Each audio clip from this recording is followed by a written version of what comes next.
It's Saturday morning, and you know what that means. It's time for yet another episode of Why I Want. I am indeed back from California, so thank you for all of y'all who had left nice comments in the prior videos. But because I am now back home here in Vancouver, it is time to get back to regular scheduled programming. We are back to 3 videos a day. We are back to making videos about the playoffs, and we are back to making Why I Wants. Starting out with a guy that I think needs no introduction for those who are kind of up to date with the prospects, but part of the reason why I like making these videos is because it allows me to educate some of y'all, while also learning myself about some of the players that aren't really too hot on this year's entry draft radar. Sure, you have the Bedards, the Michkovs, the Fantillis, but when it comes to some of these other guys, hey, this is a guy who I think definitely needs to be talked about. And in order to help us out, we're going over onto the hockey writers because the article from a month ago written on this guy by Mark Shig has a very intriguing intro. This intro kind of goes out there and summarizes this entire player and his profile, so I thought this would be a great place to start out today's video. What if I told you there was a draft-eligible prospect who's on the verge of scoring 50 goals this season, but isn't getting nearly enough attention because of the likes of Connor Bedard, Adam Fantilli, and others? You'd be interested, right? What if I told you that this 17-year-old is already a captain in Major Junior? Now you're impressed. Now what if I told you that he has the respect of everyone in the locker room for the way he plays and leads on and off the ice? Because this is what you get with Owen Sound captain Colby Barlow. Today's Why I Want video is going over one of the more underrated goal scorers in the entire draft, but his goal scoring is so potent that recently you've started to see more and more conversations asking whether or not he should be a top 10 pick instead. Colby Barlow is today's subject and Why I Want, and just going over the profile right here, he's 18 years old, recently turned 18 in February, so happy belated, 6'1", 187 as a left-handed left-wing guy, and his consolidated ranking is 14th overall. His regular ranking from all the outlets is all over the place. You've got Dalibor that has him as low as 22, Smart Scouting has him at number 32, but then you have other outlets like Bob McKenzie and the Hockey News, they have him at 8, Craig Button has him at 7, Sportsnet at 9, so there's a lot of variance as to where Colby Barlow is going to be drafted in this year's draft, depending on who you ask. But what people will agree on is just the type of player you're going to go out there and get. This is because Barlow, as the captain of the Owen Sound Attack in 22-23, had 79 points and 46 goals in 59 games played this year. He also is playing for Team Canada at the U18s, where he's got 3 points and 2 goals in the 4-game sample so far. He also had himself 3 goals in 4 Owen Sound playoff games, but because of the U18s, his entire run with the squad was cut short. They got eliminated in the second round to the Sault Ste. Marie Greyhounds, unfortunately, but either way, Colby Barlow is a guy who, in this season's worth of play, has just been a goal-scoring machine. And to really hammer the point home, this Cam Robinson tweet kind of goes out there and says it all. Colby Barlow's 46 goals in 59 OHL games led all draft-eligible skaters and sat 5th overall in the league. He was just named the Scholastic Player of the Year.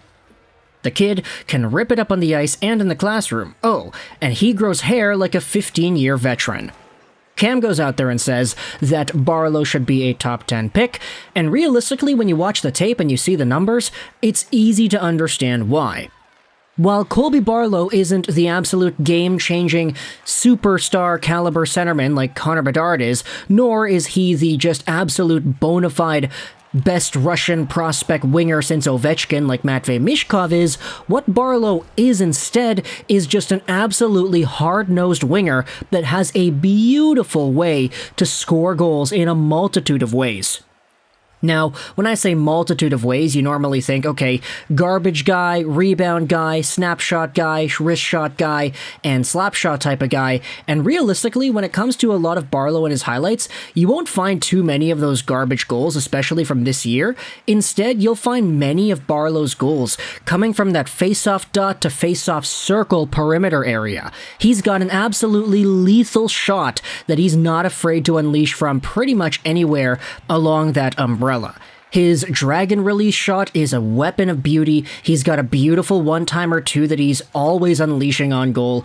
And if you just watch all the tape of Barlow this season, you'll just see so many snapshot one-timer, snapshot toe drag, wrist shot goals in there that it's kind of overwhelming just to see how often this guy's able to beat goaltenders from a distance. Even when he's coming in on the rush, he's not afraid to just kind of stop up and take a little bit of a cheeky shot from far out and catch the goalie sleeping if he sees an opening. So many of this guy's goals have just been pure goal scorer type goals that it's really tough to go out there and pinpoint a weakness to his goal scoring style because it's been so successful for him at the OHL level. In fact, if you go over to the mynhldraft.com piece on Colby Barlow, these are what some of the other scouts have said about his play. Tony Ferrari of the Hockey News says that Barlow is the definition of a meat-and-potatoes player who can play up and down a lineup, drive the center lane, and finish plays on his stick. Barlow is a garbage man of sorts, cleaning up around the net with good hands in tight. Now, the reason Ferrari says it like that is because any time Barlow is in and around the net and the puck finds itself onto his stick, you'll see the guy just absolutely bury it. No matter how close or far away he is from the goaltender, he finds these openings and he snipes it. He's got a great finishing ability. Sam Constantino says that Barlow plays with details in his game and he's a threat to score from distance and off the rush.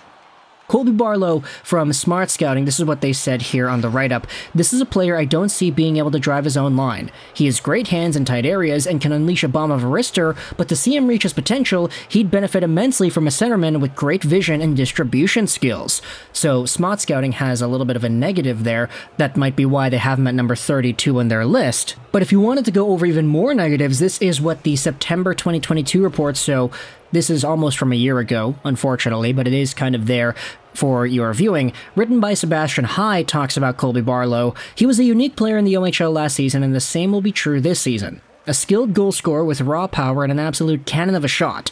That alone will get NHL GMs salivating, and he's my early bet for a guy who gets drafted quite a bit earlier than most public boards have him ranked. That isn't to say Barlow shouldn't be a high draft pick, he most definitely should be, but he lacks the pure skill and upside of some of the players we have ranked in our preliminary top 10. Despite this, Barlow has a legitimate 30-goal NHL upside potential with the right development. His shot is absurd. The mechanics aren't the most refined, but the power he generates on his wrist and snapshots in the blink of an eye is mind-boggling.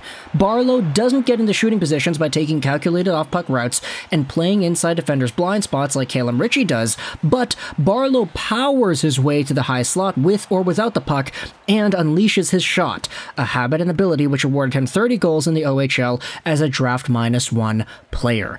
And that's a lot of the goals that you'll see from Barlow, not just the wrist shots themselves, but him streaking down the wing, power forwarding his way into high danger areas with sheer power of will.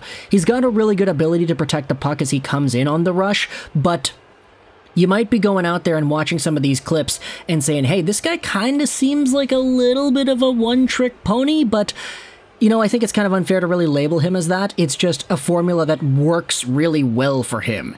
And that's kind of why I said earlier on, it's tough to really pinpoint a weakness, because if it's going in for the guy all the time, there isn't really an opportunity to see him need to adjust to differing defensive styles or other teams adjusting themselves to how he's able to play, because Barlow has had so much success just kind of power forwarding down the wing and sniping it on the rush. He's got such a good ability of just forcing that type of a goal to happen. Now, whether or not you're going to be able to see that same formula work out as much as it has in the OHL at higher levels of play, that remains to be seen. But at the end of the day, when it comes to Colby Barlow, he is a goal scorer through and through, one of the more underrated goal scorers in the draft, and one of the better pure goal scorers outside of course, the Bedards and the Michkovs and the Fantillis out there. This is a guy that if you're able to snag him up, let's say in the 15-plus overall spot, then I think you're kind of laughing. You're thinking about what this guy could be if he does become a 30-goal guy. That's a type of player that I think I'm okay with drafting at any spot after 10th overall. But if you do take this guy earlier on in the draft, which, I mean, some scouting outlets have him at number 7, number 8, then you have to really bet on that goal scoring really translating into higher levels of play, which isn't a guarantee at this point. It's going to depend on development. It's going to depend on how Barlow views his own game heading into the next few years of his career. But at the end of the day, we'll see where that goes. And if you're a fan of any of these teams drafting in the top 15 or the top 10, what are your thoughts on Barlow? Do you think this should be your guy in your draft position? Let me know in the comments all your opinions down below. I hope you enjoyed this video, and bye.